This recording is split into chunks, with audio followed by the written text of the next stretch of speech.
म्हजें नांव जॉयस, हांव बजालतावन आयल्या.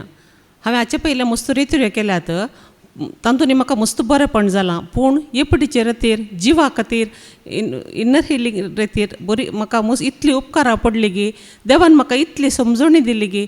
आमी आमचो जीव देवातान आयला, तो जीव आमी कसो सांबाळीजे, ताचे सारकेसांनी सुरपयच आमी जायजे जाल्यार आमी काले खंयचेर कशें आमचें जिवन मांडून हाडिचें आनी तशें ते रितीन आमी चलजे जाल्यार आमकां जाणवायेची गरज आसा. पूण ती जाणवाय बेश्टे आमकां मेळना. ती जाणवाय आमकां जायजे जाल्यार आमी आमची जिणी कशी बदलीचे, त्या जिणये खातीर देवाच्या उतरा प्रमाणे आमी कशें आमचे थंय आशिल्लें मेळेपण, खोटेपण आनी आमचो तो मोसोर, राग, कपटपण आनी कितें आमकां देवाक मानवनांतलें कितें सगळें आसा तें सर्व आमी सांडल्यार मात आमकां देवाची भुरगीं जावंक जाता.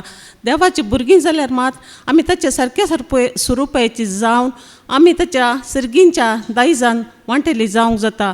हें सगळें आनी हाचे वरवीं गुंडायेन आनी आमी कितें आमच्या जिवितांत आमी सोडल्यार मात्र आमी देवाची भुरगीं जावंक जाता.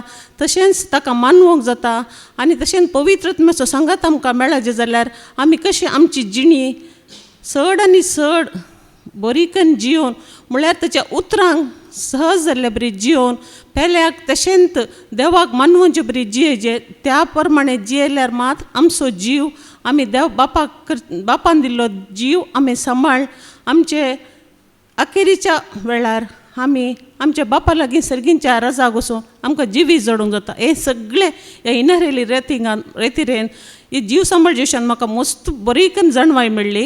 ही प्रती एकल्यान ही रेतीर सगळ्यांक गरजेचें जावन आसा आनी ही रेतीर करूंक म्हाका देवान फोवो केल्ल्या खातीर हांव काळजांत म्हज्या सर्गींच्या बापाक हांव बापाक अर्गां दितां.